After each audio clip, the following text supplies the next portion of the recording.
Download aplikasi Tarbiyah Sunnah di handphone Anda. Tersedia di Google Play dan App Store. Assalamualaikum warahmatullahi wabarakatuh. Innal hamdalillah hamdan katsiran thayyiban barakan fihi kama yuhibbu rabbuna wa yarda. Asyhadu an la ilaha illallah wahdahu la syarika lah wa asyhadu anna Muhammadan abduhu wa rasuluhu la nabiyya ba'dah. Qala Allah Ta'ala fi kitabil karim a'udzu samii'il 'aliim minasyaitonir rajim.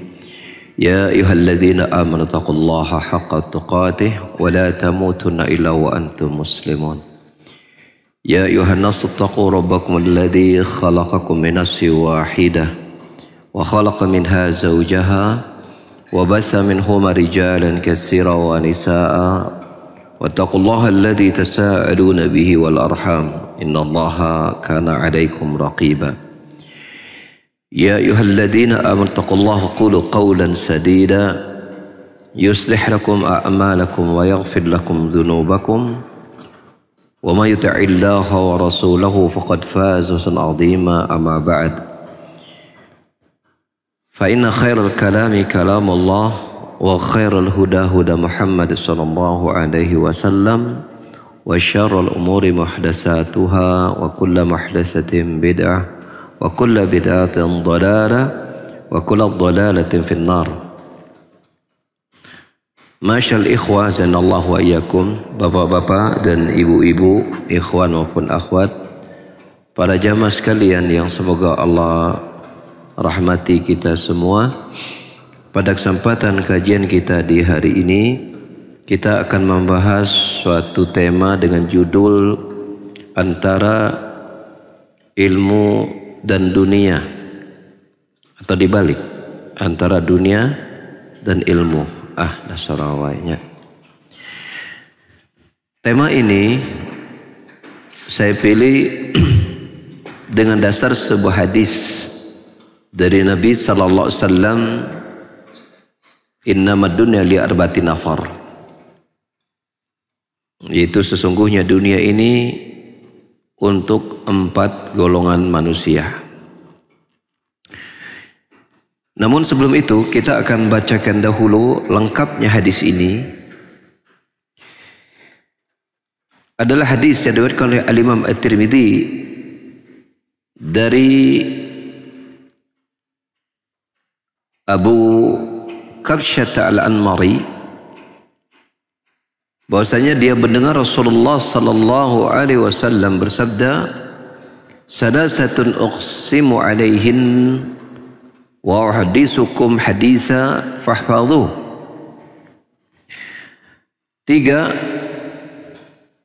golongan manusia yang aku membagi mereka dan aku akan menyampaikan kepada kalian suatu hadis, maka perhatikanlah atau jagalah hadis tersebut.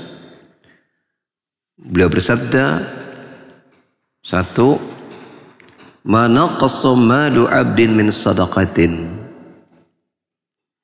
Jadi 3 perkara, bukan 3 golongan manusia. Untuk manusia nanti bagian hadis berikutnya atau lafaz berikutnya. 3 perkara yang aku membagi 3 perkara tersebut dan aku akan sebutkan hadis, maka jaga hadis tersebut. Yang pertama, tidaklah harta seorang hamba itu berkurang dengan sebab disedekahkan. 1, tidaklah harta seorang hamba itu berkurang dengan sebab disedekahkan.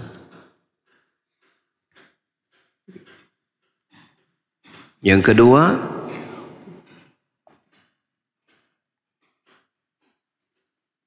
wala zulima 'abdun mazlimatan fasabar 'alaiha illa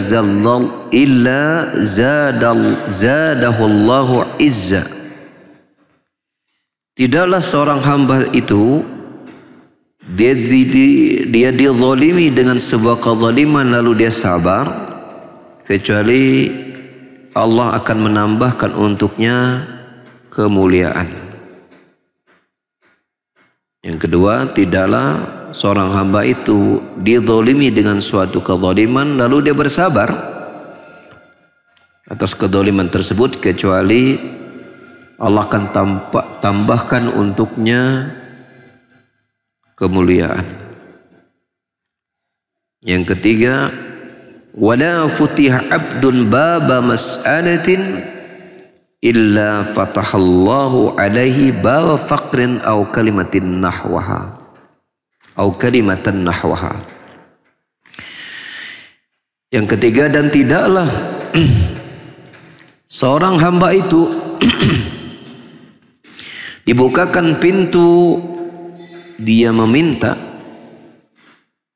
dibukakan pintu dia meminta, maksudnya di sini meminta-minta, kecuali Allah akan bukakan untuknya pintu kefakiran atau kalimat yang semisal itu. Jadi tidaklah yang ketiga, tidaklah seorang hamba dibukakan pintu meminta-minta, maksudnya dia mulai meminta, mulai berharap kepada manusia, tentunya apa saja yang dia minta, kecuali Allah akan bukakan untuknya pintu kefakiran atau kalimat yang semisal itu. Lalu kemudian Nabi melanjutkan sabdanya, yang ini menjadi tema kita pada hari ini. Wa uhadditsukum hadisan fahfadhuhu, dan aku akan sampaikan juga kepada kalian sebuah hadis, maka jagalah hadis tersebut, perhatikanlah hadis tersebut. Beliau melanjutkan, innamad dunya li arba'ati nafar, sesungguhnya dunia itu diperuntukkan bagi 4 golongan, dan kita mesti masuk dari satu dari 4 golongan ini, pasti tidak akan bisa keluar. Tinggal kita di bagian yang mana, mari kita lihat, ya. Dan semoga kita masuk dalam golongan yang terbaiknya tentunya. Yang pertama, abdin razaqahullahu malan wa ilman fahuwa yattaqi fihi rabbah wa yasilu fihi rahimah wa ya'lamu lillahi fi haqqa fahadha bi afdalil manazil. Yang pertama, seorang hamba yang Allah rezekikan untuknya harta dan ilmu. Seseorang yang Allah berikan rezeki untuknya harta dan ilmu. Tentulah maksudnya ilmu ini ilmu agama, ya. Jadi tidak ada di dalam ayat maupun hadis yang menyebutkan lafaz ilmu dan keutamaannya di dalam ayat dan hadis tersebut, kecuali ilmu yang dimaksud adalah ilmu syar'i, ilmu agama. Dunia untuk 4 golongan manusia. Yang pertama, seorang hamba yang Allah berikan rezeki untuknya harta dan ilmu, yang dengan itu dia bertakwa kepada Rabb-nya. Artinya dia jalankan perintah Allah dan dia jauhi larangan-larangannya.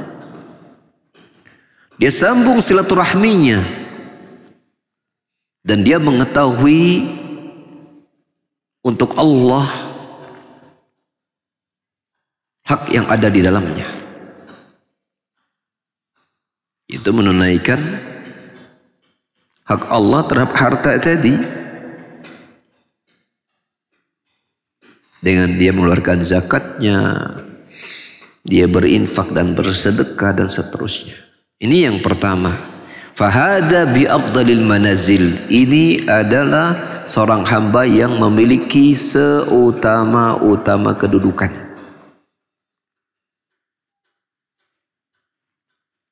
Seorang alim yang kaya, seorang yang berilmu, seorang yang kaya, banyak harta, tapi berilmu.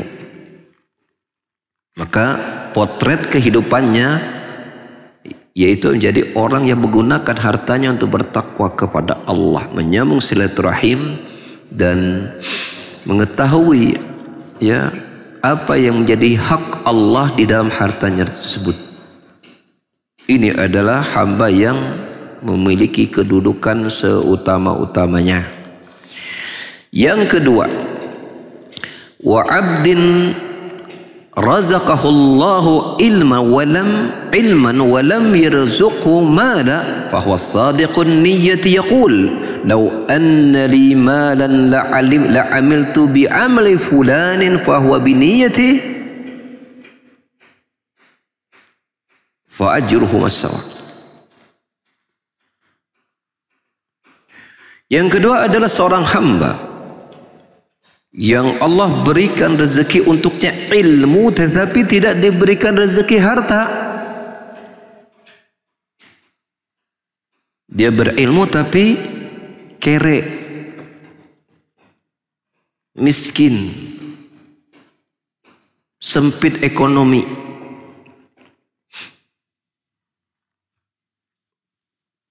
Tetapi sadiqun niyah, fahuwa sadiqun niyah, tetapi dia jujur dengan niatnya. Dia berkata dalam hatinya, kalau saya memiliki harta, maka saya akan beramal seperti amalnya si fulan. Itu yang pertama tadi, ya.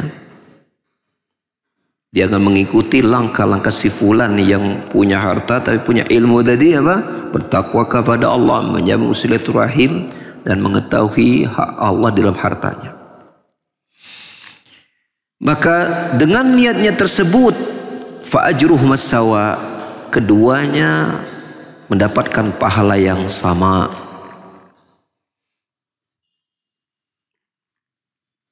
Ya, keduanya mendapat pahala yang sama.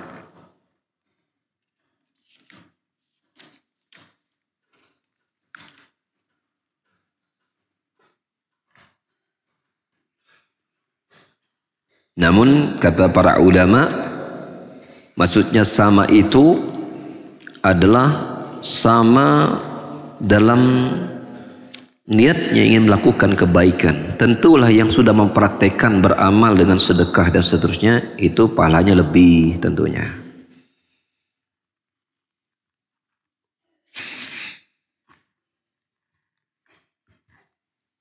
Golongan yang ketiga,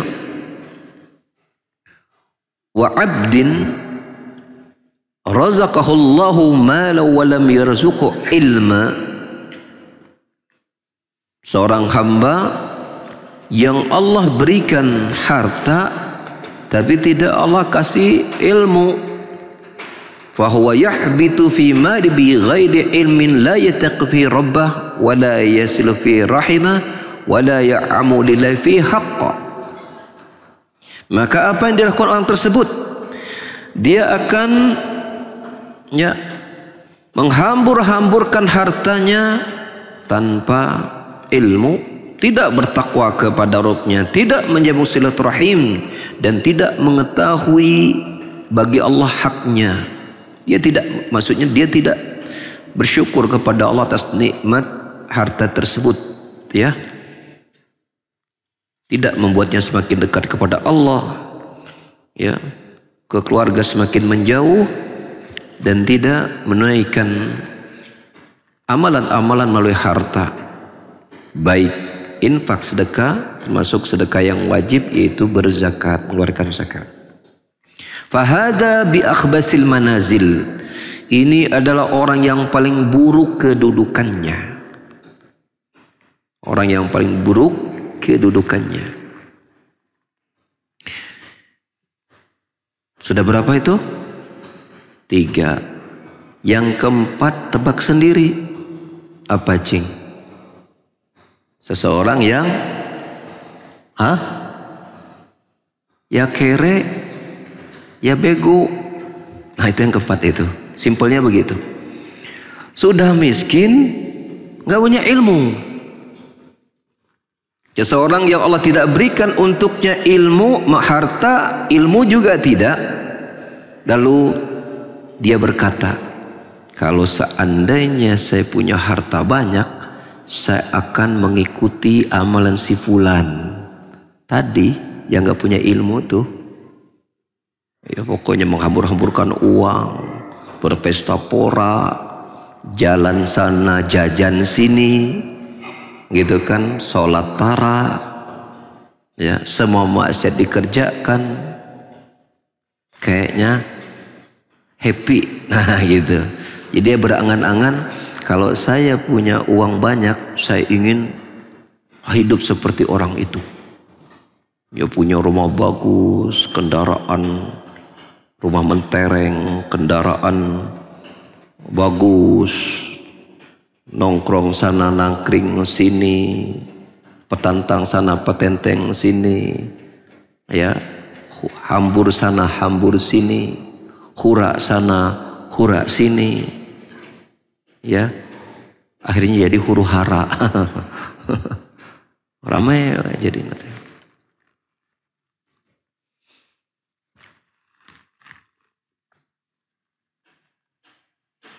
Wa huwa biniyatihi fa wizruhu masawa. Maka dengan niatnya itu dosanya sama dengan yang ketiga tadi. Tentu ya dia punya niat buruk itu sudah mengandung dosa, tapi tentu dosa yang sudah mengerjakannya tentu lebih besar tentunya ya. Itu maksudnya.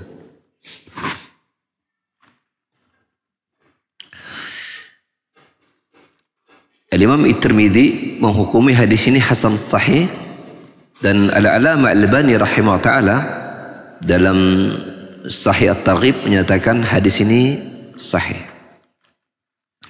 Hadha taqsim li ahwalin nas fi dunya min abda'i taqsimati allati la yukhrijanha al-bashar abada. Pembagian ini yang menunjukkan tentang keadaan manusia di dunia merupakan sebagus-bagus pembagian yang setiap orang itu tidak akan keluar dari 4 ini. Kalau kita disuruh memilih, kita pasti memilih yang pertama. Ya kalau nggak bisa yang pertama mah nuka hiji atuh. Gitu. Kalau kita tahu kita punya harta, maka pilihannya ada 2. Mau tambah ilmu atau tidak? Kalau tambah ilmu, kata Nabi, dia memiliki kedudukan sebaik-baik kedudukan. Tapi kalau tidak mau tambah ilmu, dia memiliki seburuk-buruk kedudukan. Jadi bagi yang punya harta, nah ini ujiannya. Mau belajar atau tidak? Mau tambah ilmu atau tidak? Ya.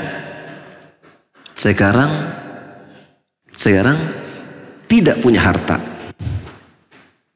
Maka pilihannya juga ada 2. Mau tambah ilmu atau tidak? Kalau tidak tambah ilmu,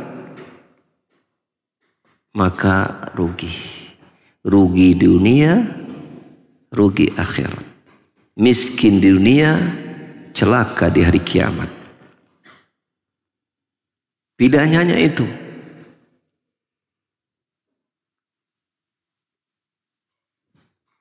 Sebuah hal yang wajar di dalam hidup kita, bahwa kita memandang harta dan memiliki sesuatu yang besar, sesuatu yang besar. Tetapi hadis ini menjelaskan tentang bahwa keutamaan ilmu lebih besar daripada keutamaan memiliki harta. Oleh karena itu pantas Nabi kita Muhammad sallallahu alaihi wasallam mengajarkan kepada kita untuk berdoa di setiap pagi habis sholat subuh membaca agar ditambahkan ilmu. Betul tidak? Apa doanya? Allahumma inni as'aluka ilman nafi'an wa rizqan thayyiban wa mutaqabbalan. Bahkan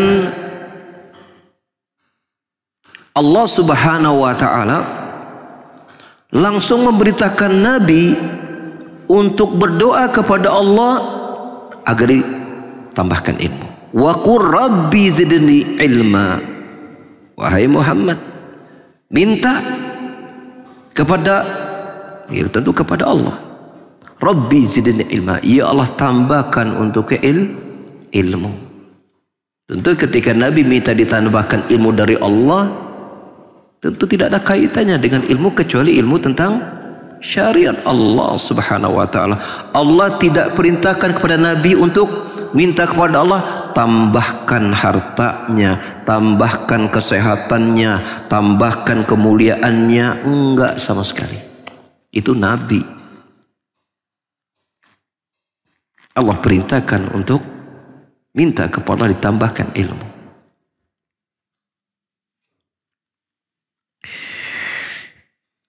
Asy-Syaikh Abu Ishaq Al-Huwaini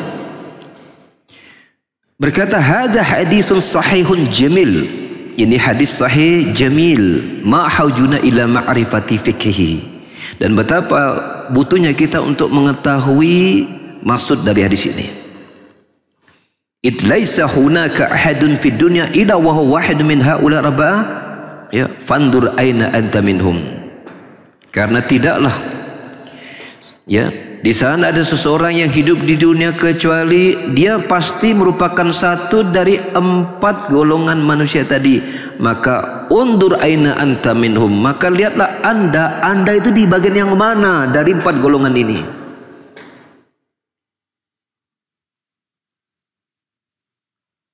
Bagian mana?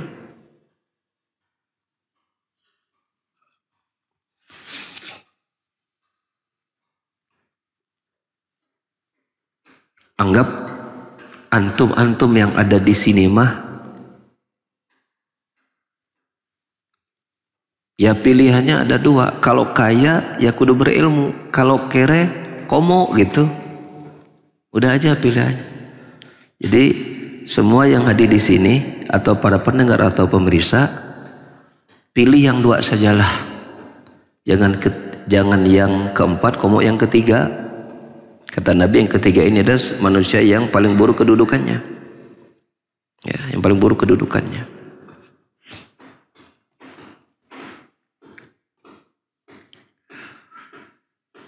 Fas'idul aqil walladhi yakhlar nafsihi afdal manazil awlad awillati taliha. Inilah kemudian dikatakan oleh Syekh, orang yang berbahagia, yang memiliki akal, pastilah dia memilih yang pertama, kalau enggak yang kedua.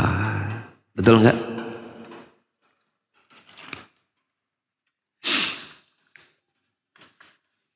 Dan sesungguhnya ketinggian kedudukan golongan yang pertama dan rendahnya golongan yang ketiga disebabkan ilmu. Ya, disebabkan ilmu. Yang pertama kaya, tapi dia mulia karena Allah berikan ilmu, sehingga ilmunya membuat dia bisa mengendalikan hartanya.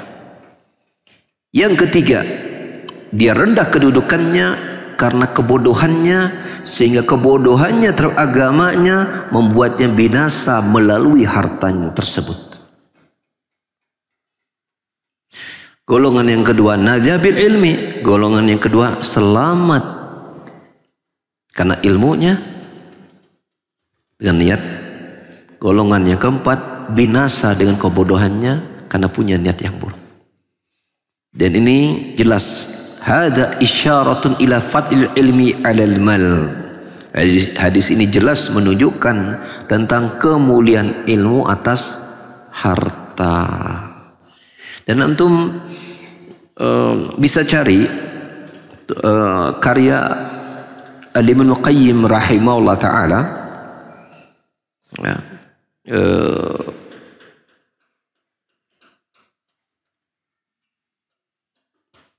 dalam kitab beliau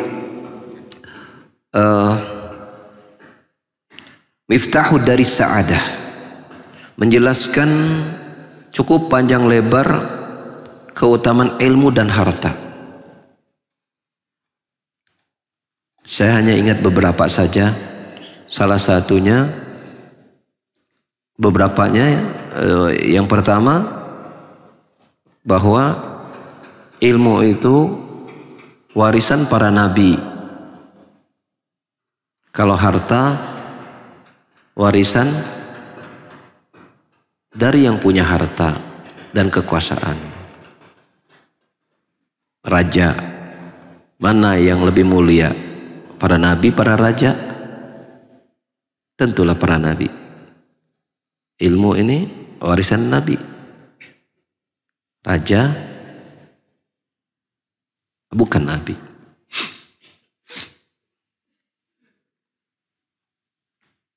Kata Rasulullah SAW, al-ulama warasatul anbiya wal anbiya'u lam yarisu dinaran wala dirhaman innama warasul ilma faman akhadahu faqad akhadha bihaddin wafirin. Ya, ulama itu pewaris para nabi, dan para nabi tidak mewariskan dinar dan dirham, tetapi mereka wariskan adalah ilmu. Maka barang siapa yang mengambil warisan tersebut, sungguh dia telah mendapat warisan yang sangat banyak. Keutamaan yang kedua, ilmu dan harta, bahwa ilmu itu ketika dia dikeluarkan, diajarkan, maka dia semakin berapa cing? Bertambah. Kalau harta dikeluarkan berkurang. Yang ketiga, ilmu membuat sang pemiliknya bertambah tawadhu. Ilmu membuat sang pemiliknya bertambah tawadhu. Mengarahkannya paling tidak untuk tawadhu dan taat kepada Allah. Harta membawa pemiliknya untuk menyombongkan diri.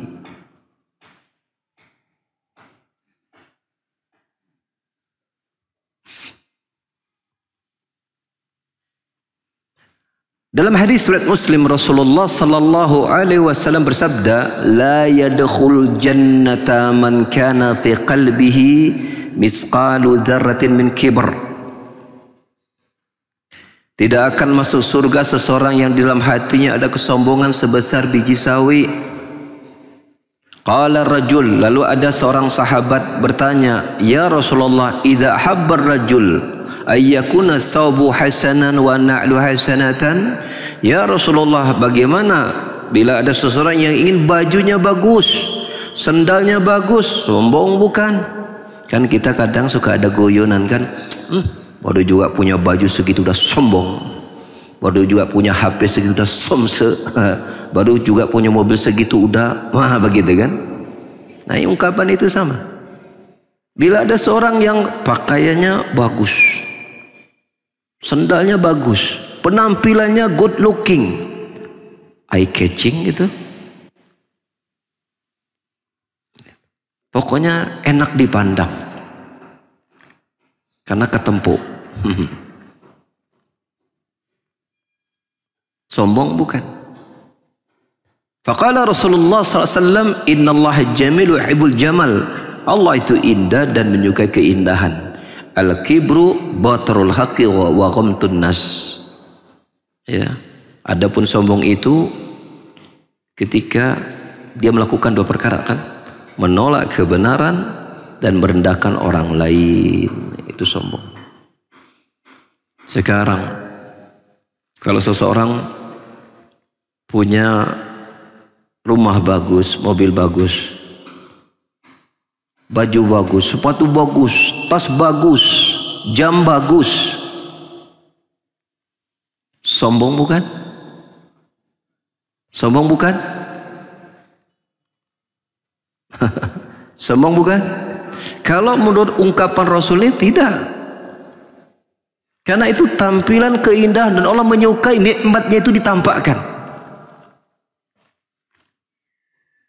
Kapan berubah menjadi sombong? Ketika yang bagus-bagus itu membawa niatnya dirinya untuk ujub, Dia punya HP iPhone yang terbaru sekarang, iPhone berapa? iPhone 15. Oh, sudah 15 ya. Gitu. Kemudian ada lihat orang yang pakai HP Nokia misalnya. Langsung ngecibir. Hari kieu make Nokia masa Nokia. Mencibir. Dia nggak ngomong sih, tapi dalam hatinya kasihan deh lo. Hari begini masih pakai HP jadul. Lihat saya di tas saya. HP up to date terus. Tiap kali keluar Samsung pasti yang lama tinggal, yang datang selalu up to date. Nah, baru kena di situ. Punya jam mahal. Kan ada ya jam yang harganya, ada harganya jam 1 juta? Ada? Ada ya? Hah? Apa? Yang lebih juga ada? Oh, Masya Allah. Saya dengarnya aja belum pernah, apalagi melihat barangnya. Ya. Sombong bukan? Sombong bukan? Bukan. Kapan menjadi sombong? Ketika mulai merendahkan orang-orang yang memakai jam yang murahan. Akan tetapi, pikirkan baik-baik ketika ingin membeli dan memiliki barang yang mewah. Minimal pikirkan 2 perkara.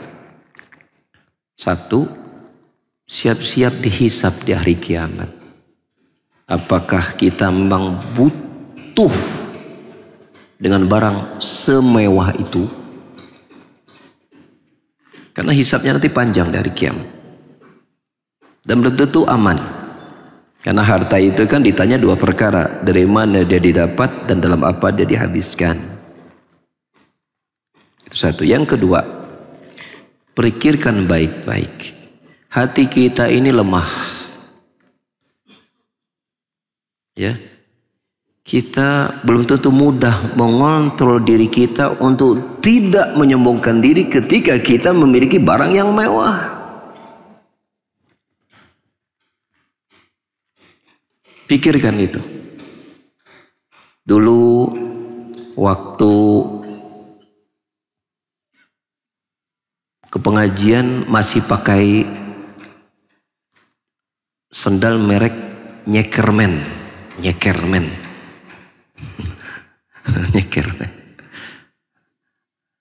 Apa tuh merek? Nyeker. Apa? Neckerman. Neckerman. Jalannya biasa. Begitu pakai sendal harga 10 juta, kakinya itu udah beda melengkungnya. Ini sepatu mahal. Beda. Pakai baju dulu biasa, sekarang baju yang mahal. Tatapan matanya di lain.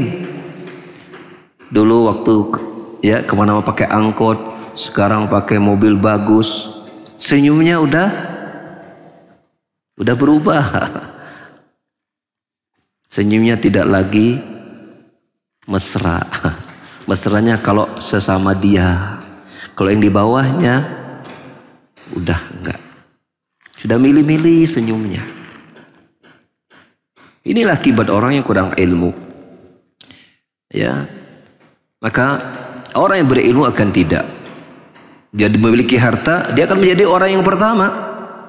Dia akan bertakwa kepada Allah, menyambung silaturahim dan memenuhi apa yang jadi hak Allah terhadap hartanya.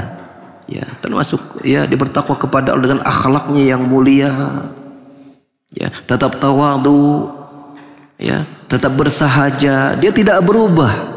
Memang secara fisik dia berubah, tapi hatinya tidak berubah. Dia tetaplah dia. Aku masih seperti yang dulu, gitu kan? Tidak berubah. Dulunya senyum biasa, sekarang juga biasa. Ini mah atribut mah hanya tempelan-tempelan, titipan-titipan. Ini mah casing.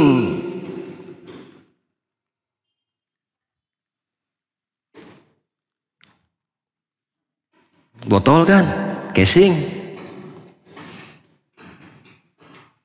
Kalau diisi dengan kotoran ayam, ini botol jadi mulia atau tidak? Tidak. Ketika diisi dengan air bening, diisi dengan sirup, dia menjadi mahal harganya. Casing ini enggak. Yang menentukan dia di dalamnya. Kalau bahasa gaul sekarang namanya apa? Inner beauty. Inner beauty. Ke dalam teh bagus. Gitu. Jadi casing ini jangan sampai membuat kita ya lupa.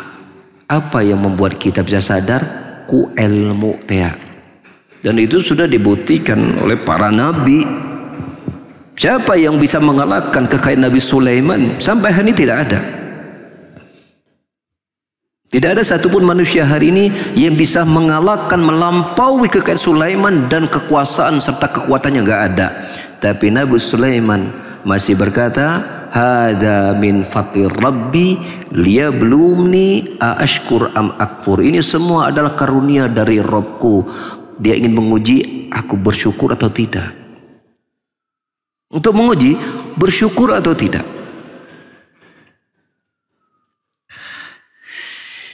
Balik kita kepada hadis tadi.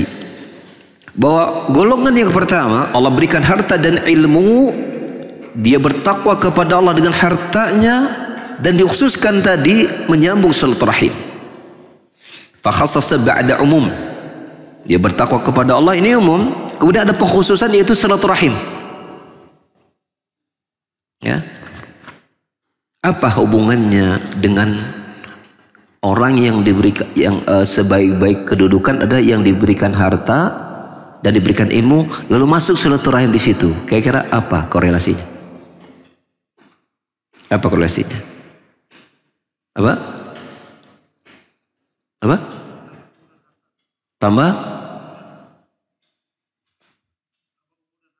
Tambah umur dan harta. Silaturahim dengan harta berarti apa? Ini harta, ini silaturahim. Hubungannya apa? Ini harta, ini silaturahim. Hubungannya adalah sebaik-baik menyalurkan harta kepada keluarga. Afdalus sadaqata sadaqatu ala dirrahim, kata Nabi SAW. Sebaik-baik sedekah adalah sedekah yang Anda berikan kepada keluarga. Apalagi keluarga itu keluarga yang ya kasyih. Kasyih itu yang menjaga jarak dari kita, membangun permusuhan bersama kita. Itu sedekah yang paling bagus. Dia menjauh kita, kita dekati dengan kita kasih duit. Sugan kasih duitnya jadi berubah. Ya kan? Kenapa? Dia berusaha untuk melawan jiwanya dengan kondisi seperti itu. Dan secara umum ya Nabi SAW menyebutkan ya sedekatul rahim ada rahim sedekatun wasilatun, bahwa sedekah kepada keluarga itu mendapatkan dua pahala. Ya, pahala sedekah dan pahala menyambung silaturahim. Yang tadi keutamaan menyambung silaturahim adalah apa? Allah akan tambahkan umur dan luaskan rezeki.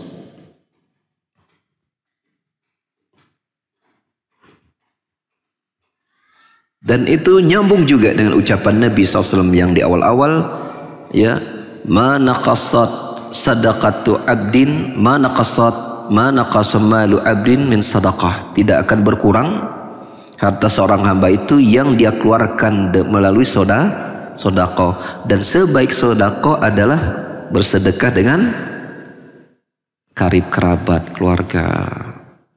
Bukan berarti kita tidak boleh membantu orang lain, bukan. Tetapi jangan sampai membantu orang lain kita perhatikan, keluarga kita telantarkan. Ya, apalagi itu kedua orang tua kita atau salah satunya ketika dia masih ada, karib kerabat kita, jangan sampai dilupakan. Ya, seperti itu. Kenapa? Karena bersedekah kepada keluarga pahalanya lebih besar daripada bersedekah dengan orang lain. Karena ada pahala sedekah plus pahala menyambung silaturahim.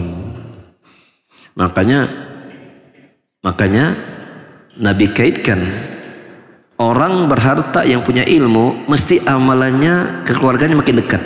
Nah gitu. Jadi kalau kita ingin melihat seseorang yang Allah berikan harta kemudian hartanya barokah, setidaknya kita melihatnya dari tiga aspek. Satu, sholatnya rajin. Kedua, dia rajin sedekah. Ketiga, dia rajin menyambung silaturahim. Setidaknya itu.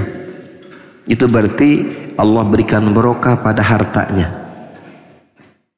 Sholatnya rajin, kemudian sedekahnya rajin, zakat sudah jelas. Kemudian apa? Dia semakin akrab dengan keluarga, tidak menjauh. Sekarang anda mau tanya sama jamaah, ada orang yang sangat kaya, dia punya keluarga yang miskin, bahkan mungkin sangat miskin. Kira-kira mana yang lebih mudah untuk mendatangi?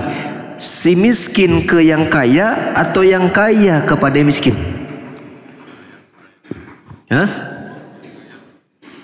Mana yang lebih mudah? Yang kaya kepada yang miskin. Karena kalau yang miskin datang ke yang kaya mesti ada unsur malu. Bisi dianggap hayang ngemis, hayang ngedeketan harta. Tapi kalau yang kaya datang ke miskin, gampang. Bahkan itu menunjukkan ketawaduannya dan tidaklah itu menambah kecuali kemuliaannya saja. Ketika dia menyambung silaturahim dengan keluarga miskin, maka mendapatkan pahala yang luar biasa. Tampaklah ketawaduannya, tampaklah bahwa dia dia menggunakan hartanya untuk semakin dekat dengan keluarganya. Kita termasuk golongan yang manakah? Maka tanyakan kepada diri kita masing-masing. Bila kemudian kita tidak bisa menjadi yang pertama, jadilah yang kedua. Harta mungkin tidak punya, tapi kita punya niat. Ya. Kalau saya diberikan harta sebanyak orang itu, wah, pokoknya ya anak-anak yatim akan saya bantu, keluarga saya miskin akan saya support. Ya, tempat-tempat ibadah akan saya makmurkan, akan saya kokohkan dari sisi bangunan dan seterusnya. Ya.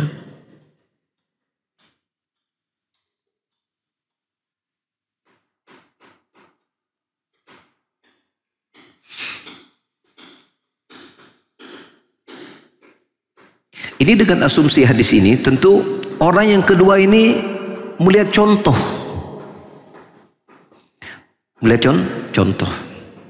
Walaupun contoh orang yang kaya kemudian masuk ke golongan yang pertama ini, contohnya banyak apa sedikit?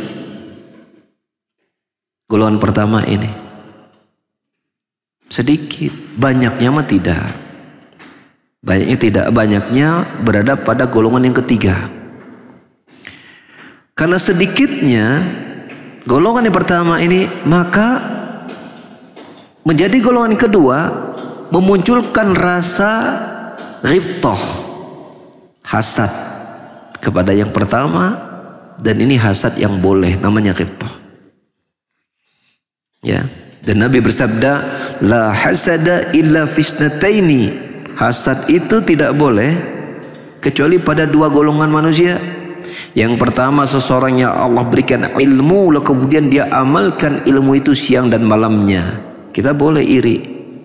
Artinya kalau saya punya ilmu, saya ingin beramal seperti orang itu. Yang kedua, seseorang yang Allah berikan harta lalu dia gunakan harta itu untuk beribadah, bertawakal kepada Allah siang dan malamnya, maka kita boleh hasad. Ya. Apalagi di zaman sekarang, contoh-contoh orang-orang yang punya harta banyak kemudian dia juga berilmu, ya, itu contohnya ya sedikit. Semoga kita yang bisa memberikan contoh itu kepada manusia. Paling tidak dengan ilmu kita, walaupun harta terbatas, kita menjadi orang yang banyak beramal sesuai dengan harta yang Allah berikan kepada kita. Innamal a'malu binniyat. Amal yang tergantung niat.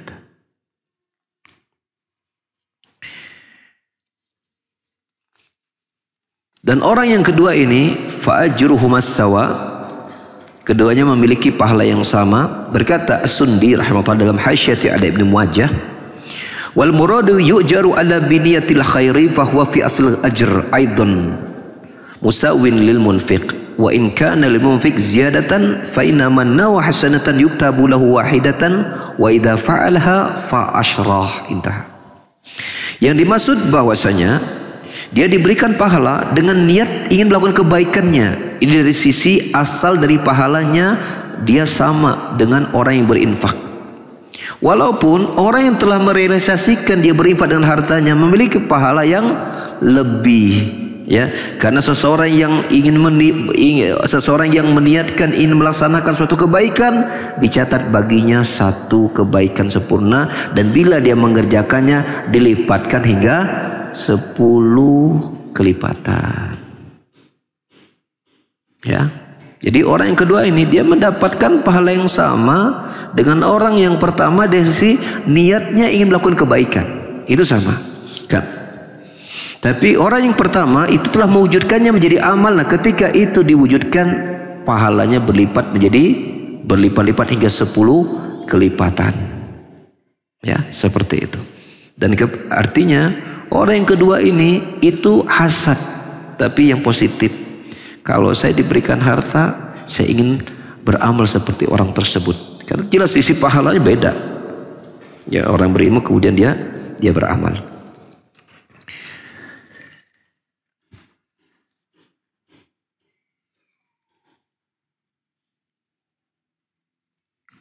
Walamma qama ghani bihaqqil mal falyaqum bihaqqil mal ila afdhadur rijal walidzalika tanazal ulama'u ayyuhum afdal al-faqiru as-sabiru amil ghani syakiru.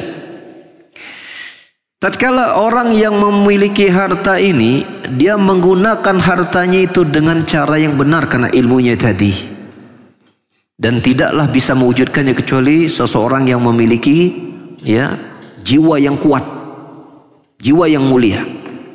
Dari sinilah kemudian para ulama berbeda pendapat, berselisih. Mana yang lebih utama? Orang miskin yang bersabar atau orang kaya yang bersyukur?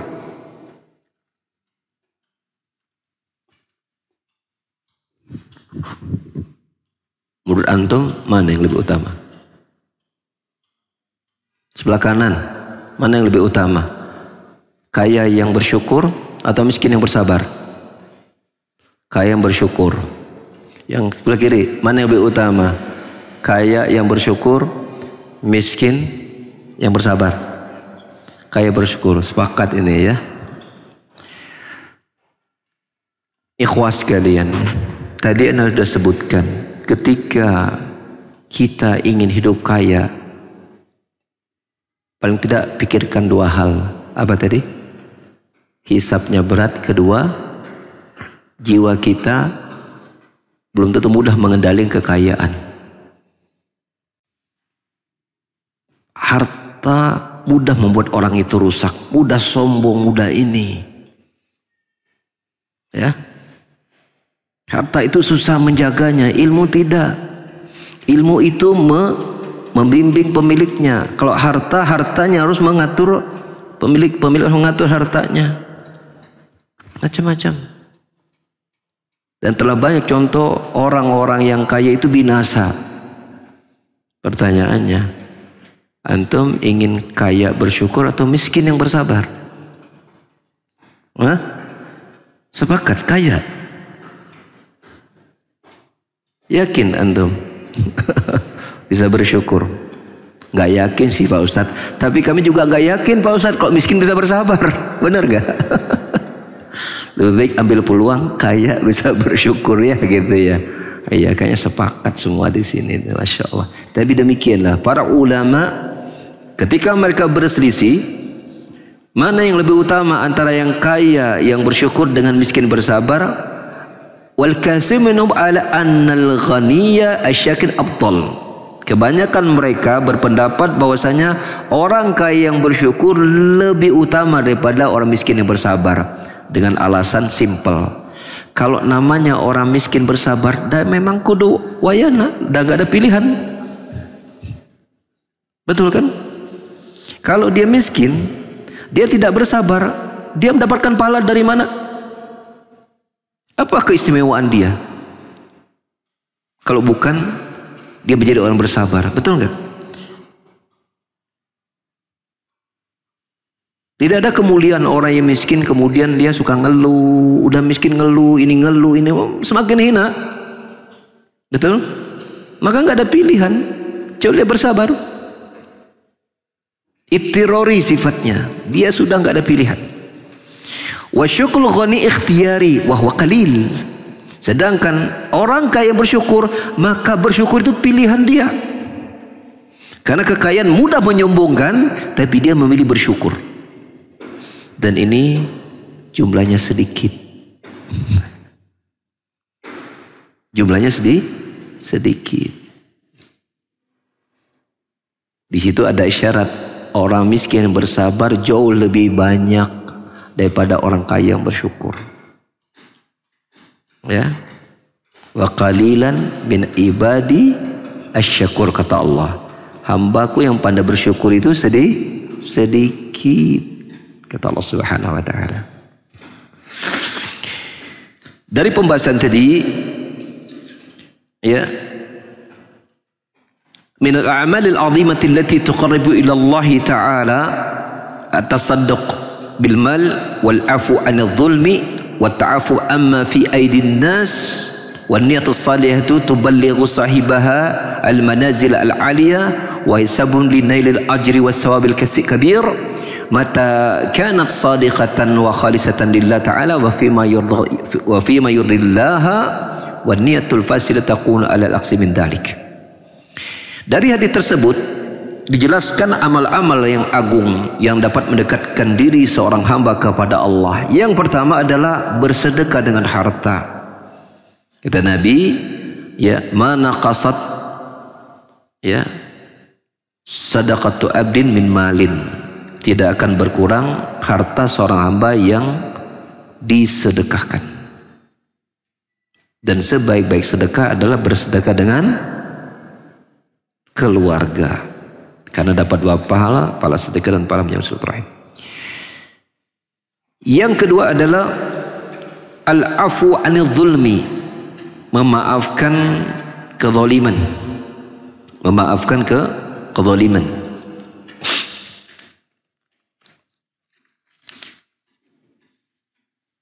Karena Nabi SAW bersabda, tidaklah seseorang itu dizalimi lalu kemudian dia sabar, kecuali Allah akan tambahkan kemuliaannya. Walaupun satu kezaliman itu boleh dibalas dengan zalim, dan kezaliman yang serupa. Misalnya ada seseorang memanggil kita dengan panggilan nama hewan misalnya, ya, misalnya dia memaki kita dengan mengucapkan nyemot lu misalnya, ya, kita secara hukum asal boleh. Wajaja'us sayyatu misluha, kata Allah. Balasan dari suatu keburukan kita boleh balas dengan keburukan yang serupa. Boleh. Ketika dia bilang kita nyemot, kita boleh balas ente juga nyemot. Tapi kita berubah menjadi zalim kalau kita tambahkan ente nyemot, bapak lu juga nyemot. Nah gitu. Ah, itu udah zalim tuh. Itu udah nggak boleh. Tambahan bapak lu, nah itu udah nggak boleh. Jadi kalau apple to apple gitu ya, itu nggak apa-apa. Walaupun kalau kita bersabar itu lebih baik. Bila dengan kita bersabar dan memaafkannya, dia bisa berubah. Maka bersabar lebih baik.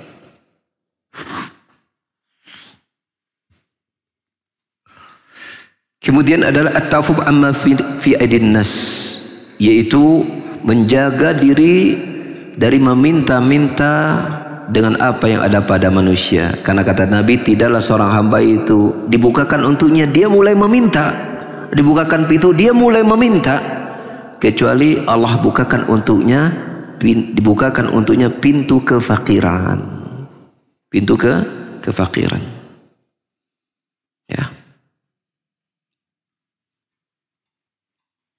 Bukan berarti kita nggak boleh berhutang. Nabi juga berhutang.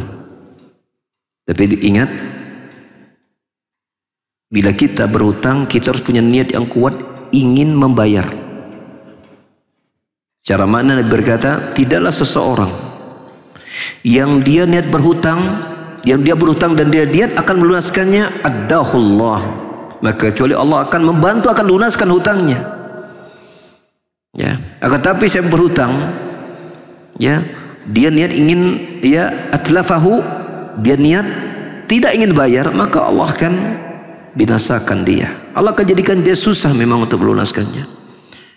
Ya, jadi hati-hati kita ini ketika kita meminjam, kita nggak ada niat sungguh-sungguh bahwa saya akan lunaskan. Ya, kan ada sebagian orang itu dia minjam, ya, secara mungkin ada butuh ya, tapi bayarnya gimana nanti aja, nah gitu, bayarnya gimana nanti aja. Nah biasanya orang kayak gini itu ketika dia diingatkan itu emosi biasanya. Ini takut amat gak dibayar, lebih galak dia daripada yang nagih. Karena dari awalnya bisa jadi ketika dia meminjam, dia kok gak punya niat yang sungguh-sungguh untuk melunasi. Tapi kalau dia sudah niat yang sungguh, saya pinjam dan saya niat setahun harus lunas, gimana pun caranya harus lunas, maka Allah akan mudahkan dia untuk lunasi hutangnya. Ya, hadisnya sahih tentang masalah itu. Namun yang terbaik adalah kita tidak bergantung kepada manusia. Berarti ketika kita meminjam, kondisikanlah bahwa kita sedang butuh. Jangan meminjam demi gaya hidup. Buat turun pakai iPhone 15. Harganya berapa sih iPhone 15 tuh? Mana Mas Agus?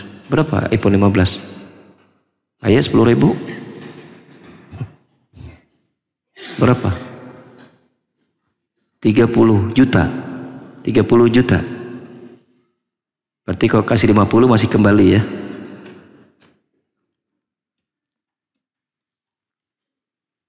Gitu. Jangan sengaja kita berhutang karena ingin gaya hidup, jangan. Tapi pastikan bahwa kita memiliki barang itu walaupun agak mahal sedikit karena kita memang butuh. Kita butuh. Jangan pula kan kita pengen punya barang nanti rusak tiap seminggu diservis, itu kan nggak bagus juga. Ya. Ta'afuf amma fi aidin nas. Kita menjaga diri dari meminta-minta kepada manusia. Jaga diri kita. Ada seorang sahabat bernama Abu Ayyub Al-Ansari dalam riwayat Ahmad dan Ibnu Majah. Anna rajulan sa'ala Nabi SAW. Ada seseorang bertanya kepada Nabi SAW lalu berkata, ya Rasulullah, alimni wa firwa'idni wala ya wa aujiz. Ya Rasulullah SAW, berikan kepadaku ilmu, berikan nasihat kepadaku, tapi yang singkat-singkat saja. Maka Rasul memberikan nasihat dengan 3 nasihat. Yang pertama, idza qumta fis salati fassalli salata muwaddi. Jika engkau berdiri akan menegakkan salat, maka salatlah seperti orang yang akan berpisah. Maksudnya yang tidak akan kembali salat. Yang kedua, wala takallam bi kalamin ta'tadiru minhu ghada. Dan janganlah engkau mengucapkan suatu ucapan yang nanti kelak engkau akan sesali. Yang ketiga, ya, wa ajmi'i al-ya'sa mimma fi aidin nas. Kumpulkan keputusasaanmu untuk memiliki apa-apa yang ada pada manusia. Artinya apa? Menjaga diri dari menginginkan apa yang dimiliki orang lain. Memutuskan diri untuk tidak berharap dengan apa yang dimiliki orang lain. Orang lain sudah punya rezekinya masing-masing, dia sudah merasa cukup dengan apa yang Allah berikan kepada dirinya. Qanaah namanya. Makanya kata Imam Syafi'i rahimahullah ta'ala, idza kunta da qalbin kanu fa anta wa maliku dunya sawa. Jika engkau memiliki hati yang begitu qanaah, Imam Syafi'i menyebutnya qanu, tidak qani'. Qanu, idza kunta da qalbin qanu, jika engkau memiliki hati yang sangat qanaah, maka engkau kedudukan engkau dengan raja-raja di dunia itu sama sejajar. Namanya raja dilayani, nggak butuh ini, nggak butuh itu, sudah merasa cukup. Nah, begitulah hatimu. Bila engkau sangat qanaah, engkau merasa kaya. Maka Nabi menyebutkan, laisal ghina bi kasratil aghrad, innamal ghina ghina'ul qalbi. Bukanlah kaya itu orang punya banyak harta, tidak, tapi kaya itu ketika dia memiliki hati yang sangat cukup. Orangnya seperti ini biasa hidupnya merdeka. Orang punya ini ya, dia rezekinya gitu. Saya alhamdulillah. Dia masih melihat ada orang di bawahnya belum memiliki apa yang dia miliki. Dia menjalankan hadis Nabi SAW, unzuru ila huwa man asfala minkum wa la tanzuru ila huwa man faqum, dzalika ajdaru alla tazur nimatallahi alaikum. Dia tahu orang-orang di bawah kalian, jangan melihat orang di atas kalian. Yang demikian membuat kalian lebih mudah untuk apa? Mensyukuri nikmat yang Allah berikan kepada kalian. Nah begitu. Itu merdeka itu. Ya, bila hidup kita selalu ya melihat yang di bawah kita, maka kita akan ringan menghadapi hidup. Termasuk kata para ulama, ketika kita memiliki musibah, maka jangan lihat musibah orang yang lebih ringan daripada kita, tapi lihat orang yang mendapatkan musibah yang lebih besar daripada kita. Maka itu akan meringankan kita. Kemudian simpulan kita dari hadis tadi bahwasa wa niyatus salihah, ya, niat yang baik itu akan menyampaikan, menghantarkan pemiliknya kepada kedudukan yang mulia. Tadi ketika dia memiliki ilmu, maka ilmu itu mendidik niatnya dengan niat yang baik. Di antara kaitannya dengan harta, bila Allah berikan dia harta, dia akan banyak melakukan amalan-amalan ketaatan, menyambung silaturahim, dan semakin banyak bersedekah dan yang lainnya. Tayyib, ini ada pertanyaan, ya, kode, ini berarti materinya cukup gitunya. Iyalah cukup, udah satu jam, udah banyak ya, udah panjang. Ya, pindah ke sesi tanya jawab ya. Pertanyaannya, kalau suami memberi nafkah bulanan pada istrinya, dari uang nafkah itu ada sisa, terus ditabung sama istrinya. Nah, ini masih uang suami ya berarti ya. Apakah uang tersebut jadi milik istri dan bebas digunakan tanpa izin suami? Iya. Kalau dia menabung, kemudian sisa itu kemudian dia tabung, kemudian dia gunakan sedekah, suaminya dapat pahala. Dari dia dapat setengah, suaminya dapat sisanya pahala tersebut. Kembali kepada urf ya. Jadi ada sebuah kaidah usul, al-urfu muhkamatun. Apa yang menjadi pandangan umum masyarakat, maka itu menjadi ditetapkan jadi sebuah hukum. Nah, saya mau tanya sama antum, bapak-bapak ini. Bila kita ngasih uang belanja sama istri kita, misalnya rata-rata bulanannya anggaplah sekitar 3-4 juta. Sebagian mungkin 5 sampai 7 juta mungkin. Atau ini 10 sampai 12 juta, tergantung kebutuhan. Ketika dikasih uang 5 juta, ternyata ada kelebihan. Misalnya 500.000 atau 1 juta. Menurut antum, sebagai seorang suami di bapak di sini, itu antum ridhokan itu menjadi uang istri, bebas digunakan atau tidak? Menurut kesepakatan bapak-bapak di sini. Hah? Sepakat kan? Bahwa itu silakan. Berarti yang penting tidak mengurangi servis, tidak ada yang ini segala macam. Maka kalau ada lebih berarti seolah kita memberikan dia apa? Memberikan dia rewards karena pandainya dia mengatur keuangan yang kita berikan. Maka kalau uruf masyarakat Indonesia para suami seperti itu, maka ya itu milik istri otomatis. Ya, itu milik istri otomatis. Itu patokannya al-urfu muhkamatun. Ya, apa yang menjadi uruf di suatu masyarakat, maka itu menjadi hukum. Ya, maka berbahagialah bila Anda istri yang suaminya orang Indonesia. Mungkin tempat yang lain mungkin beda ya. Allahu a'lam. Berikutnya,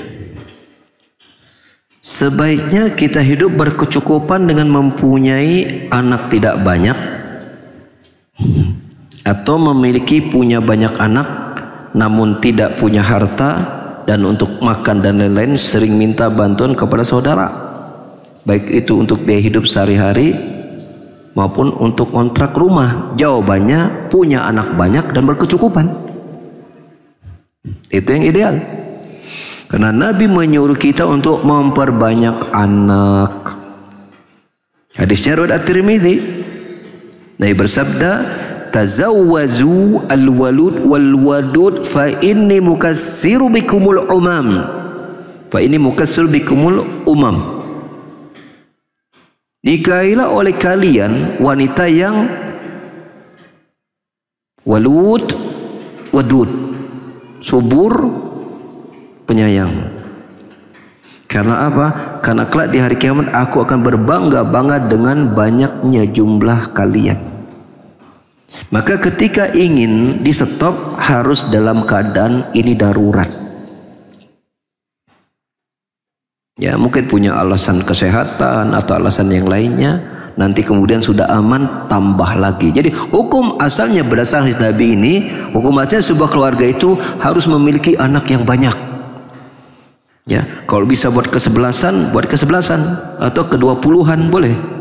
Kalau dulu orang tua kita anaknya kan banyak-banyak ya, tapi hidup semua juga, dan alhamdulillah banyak juga yang sukses. Jadi persoalannya adalah bukan masalah anaknya banyak, persoalannya bapaknya kedul atau tidak. Kalau bapaknya kedul mau anak satu juga angger weh, makan teh susah, betul nggak? Sahih. Tapi kalau dia punya semangat, anak saya banyak, ya, punya biaya sekolah yang tinggi, berarti ketahuan per bulan kebutuhannya sekitar 10 juta.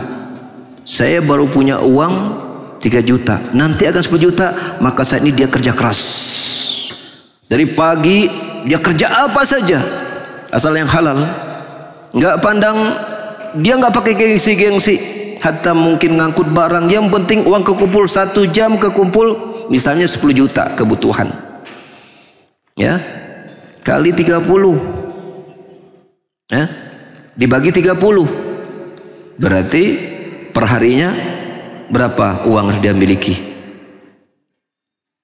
300.000. Maka dia harus berpikir bagaimana per hari saya harus punya uang 300.000. Saya kerja di sana 5 jam, saya punya waktu tidur, ya, tidur saya harus saya kurangi. Tadi 8 jam, 4 jam harus cukup. Nah, ya, 7 jam saya udah kerja sama orang lain, ya kan? Marta 7 tambah 4 11, dia sisa punya waktu berapa? 13 jam. Betul ya? Sisa 13 jam, betul kan? 3 jam istirahat siang atau istirahat sebentar, sisa 10 jam. Bagi dia punya waktu 1 hari 10 jam, dia harus kumpulkan uang 300.000, berarti 1 jam dia harus mengumpulkan dapat uang berapa? 30.000. Maka cari kerjaan yang 1 jam dapat uang 30.000. Apa aja. Dan tidak harus satu kerjaan, Anda boleh kerja apa saja. Pagi jam sekian kerjanya ini, pagi jualan bubur. Dan banyak tukang bubur naik haji, ya enggak? Pagi jualan bubur, dari habis subuh, ya, sebelum subuh, habis tahajud, dia masak bubur dulu, habis subuh dia jualan, ya, sampai jam 6, ya, sampai jam 7, ya, kemudian dia kerja, sore istirahat sebentar, ya, malam dia tambah lagi kerja sedikit, habis isya misalnya sampai jam 9, sampai jam 10, mungkin bantu tukang nasi goreng beberes. Gak jadi masalah. Saya dapati dulu waktu kita di pesantren di Al-Furqan, ya, di Gresik dulu, itu ada teman-teman, sekarang alhamdulillah sudah banyak jadi ustadz sekarang, alhamdulillah. Banyak orang gak mampu, di setelah waktunya ini, padahal biaya itu sudah murah pesantren, tapi dia tetap berbagai harus tetap bayar uang pesantren. Apa yang dia lakukan? Ngebecak, pinjam becak orang, dia ngebecak. Ada lagi bantu-bantu ngelap. Ini calon-calon ustadz semua itu, bantu ngelap orang-orang jual nasi goreng, melayani ini, nyuci piring, pejuang semua. Jadi saya berkata, bukan banyak anak untuk persoalan kita, Tapi mental kita siap nggak bahwa anak banyak kita harus bertanggung jawab. Itu masalahnya. Kedul atau tidak? Mental siap banting tulang atau tidak? Kalau siap banyak anak harus siap kerja keras. Jangan sampai begini, menjalankan sunnah banyak anak tapi melupakan kewajiban cari nafkah. Akhirnya istrinya yang pusing, ngutang sana, ngutang sini, harus kerja sana, kerja sini. Dianya santai, dianya happy, istrinya pusing, stres. Harus ngutang sana, akhirnya hidupnya penuh dengan hutang. Jadi hina, jadi rendah. Jadi ingat, hukum asalnya perbanyak anak lah. Jangan takut dengan rezeki. Selama dia dicari pasti ada. Cuma memang kadang-kadang kita secara umum diuji dulu. Kadang nggak langsung stabil, dia susah dulu. Kan ada konsep yang seperti kayak sunnatullah ya. Kalau mau senang itu susah dulu. Kalau mau susah ya senang dulu. Maka orang yang kemudian awalnya senangnya senang-senang santai-santai, nanti ujungnya susah tuh. Tapi kalau awalnya dia biasa susah, nanti ujungnya dia mudah. Itu udah konsep umum. Kalau awalnya susah, insya Allah ujungnya mudah. Tapi kalau awalnya udah pengen santai, ujungnya susah itu. Maka ya kita mengatakan, kalau suruh memilih, Anda pilih banyak anak. Tapi Pak Ustadz makannya susah Ustadz, Anda berjuang.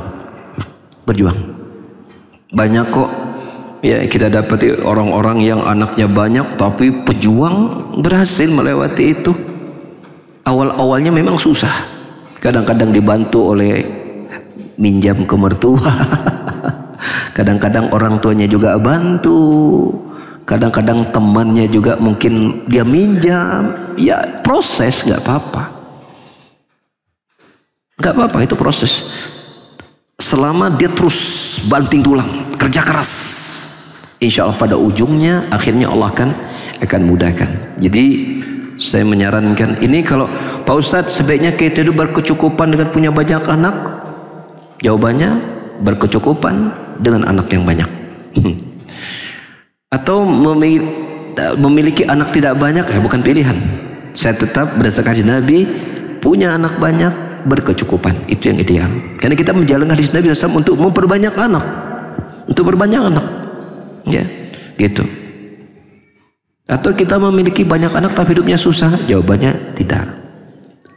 Pilihannya adalah punya banyak anak dan hadapi semua permasalahan keluarga dan berjuang untuk sukses. Bayangkan ketika kita susah, kita didik anak kita dengan pendidikan terbaik, ternyata lambat laun mereka menjadi penghafal Al-Quran. Karena kita kerja keras, kita biayakan dia untuk bisa masuk sekolah-sekolah tahfidz. Kita berjuang menjadi penghafal Al-Quran. Punya 7, 8, 10 anak penghafal Al-Quran, jadi ustadz semua. Bukankah itu nanti ketika kita mati, doa-doa mereka menjadi apa? Tambahan ya, amal buat kita, teman pahala buat kita. Jadi kalau ditanya ke saya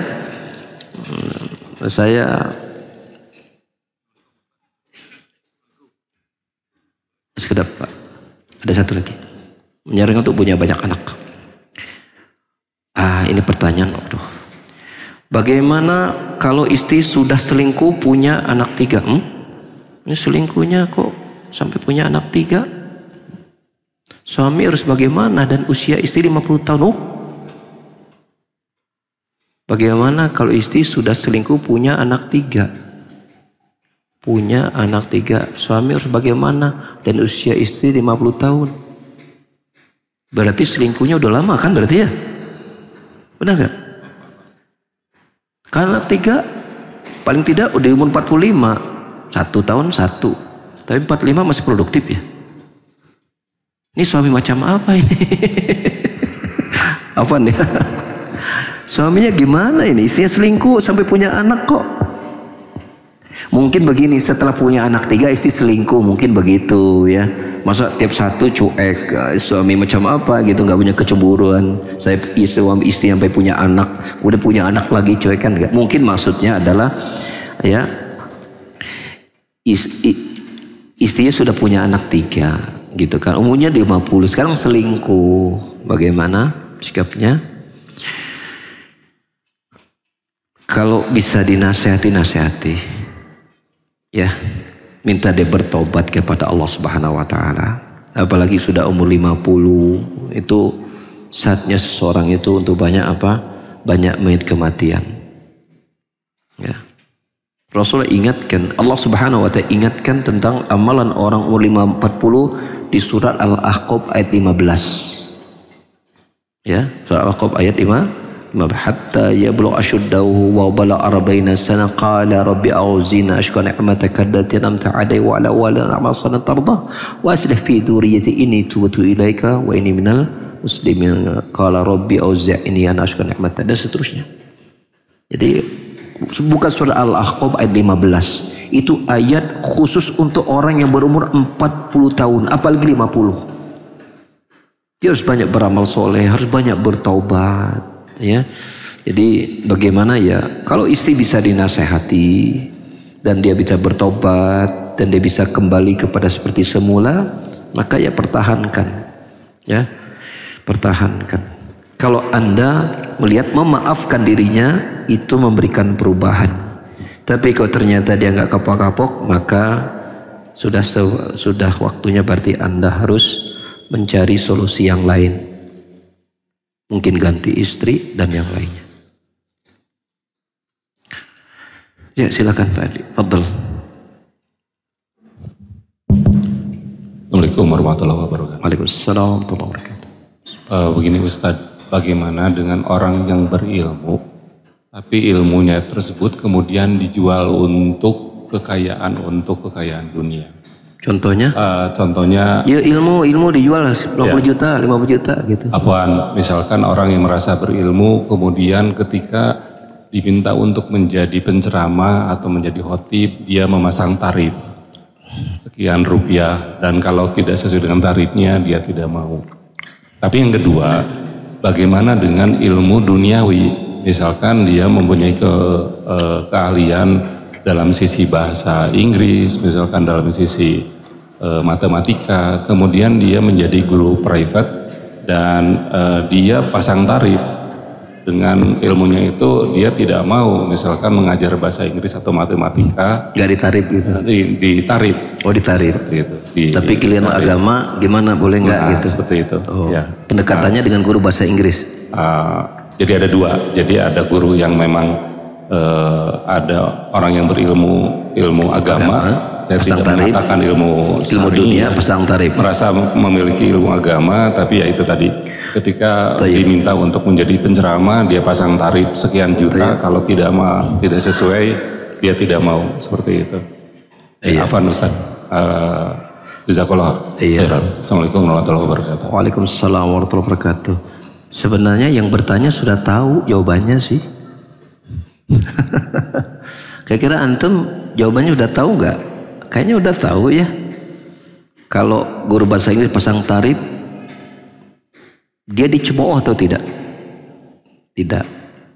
Guru agama pasang tarif, direndahkan atau tidak? Pandangan negatif muncul. Itu simpelnya kayak begitu.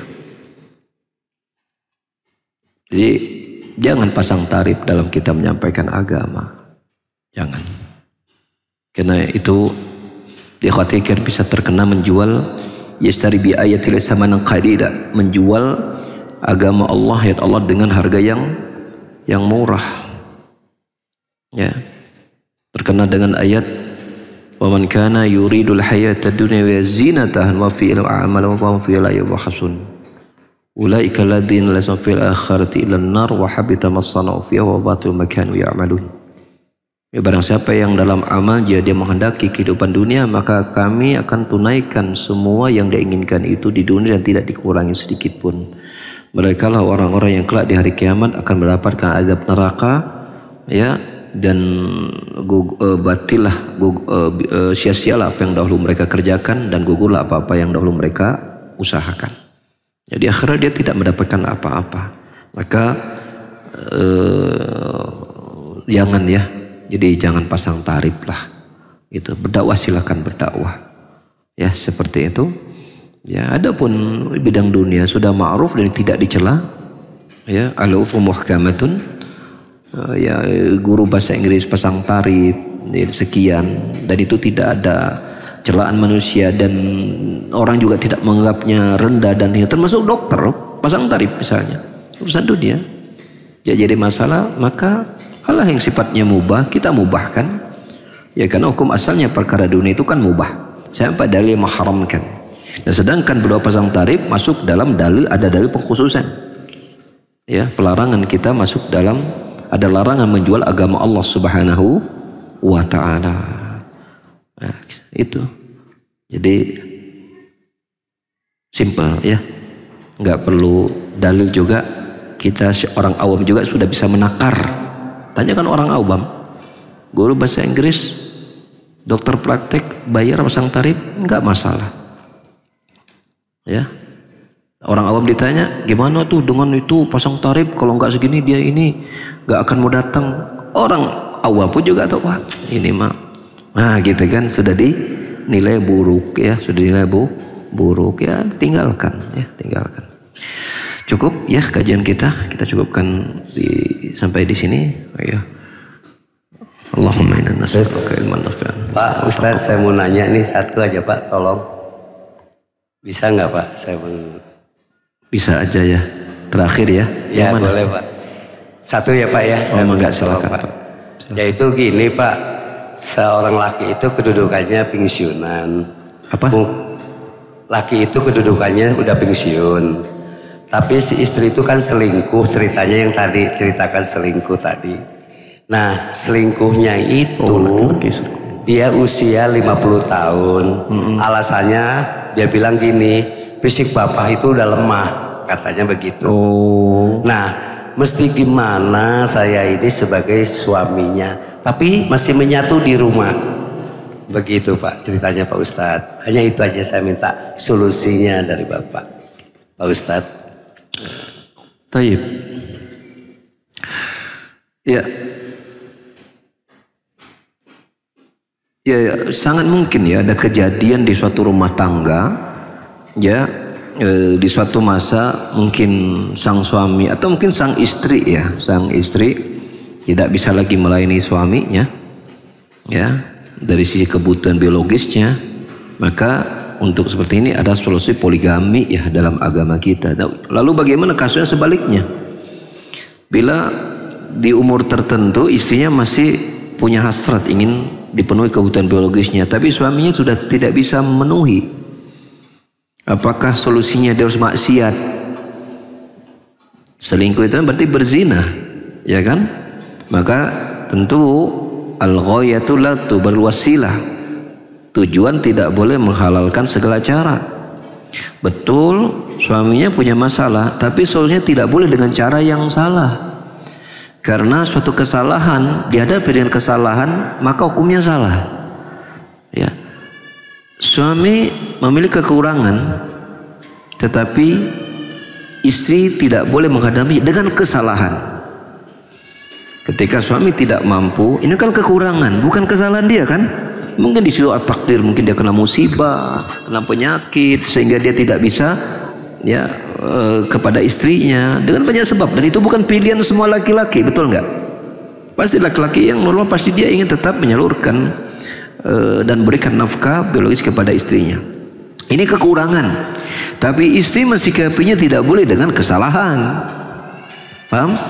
Ini kekurangan suami, istrinya tidak boleh mensikapinya dengan kesalahan. Dengan cara berzina tadi, selingkuh itu kesalahan jelas.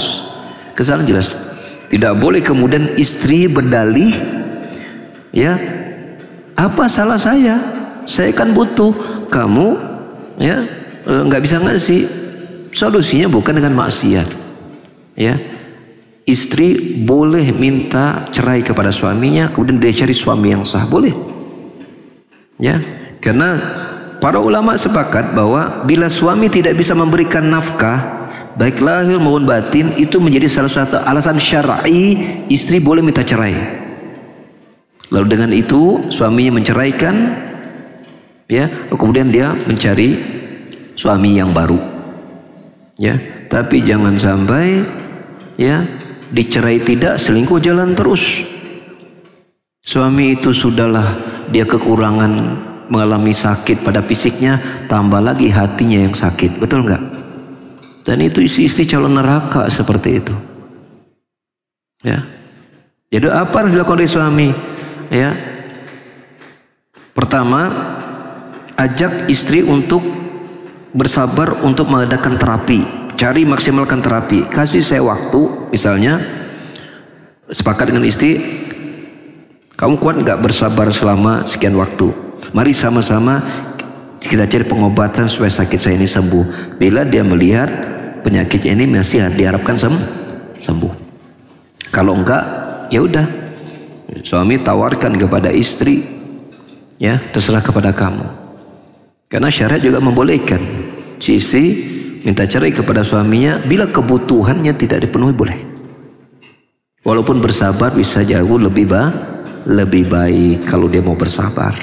Ya seperti itu. Jadi kalau ditanya bagaimana sikap suami, misalnya suaminya seperti itu, istrinya begitu, maka ya ada dua cara. Pertama, kalau dirasa penyakit ini bisa sembuh, obrolkan sama istri, kamu kuat berapa lama untuk sama kasih waktu untuk saya bisa sembuh. Kalau dia penyakit sembuh, kalau ternyata penyakitnya misalnya tidak bisa sembuh, nah itu kembalikan kepada istri pilihannya.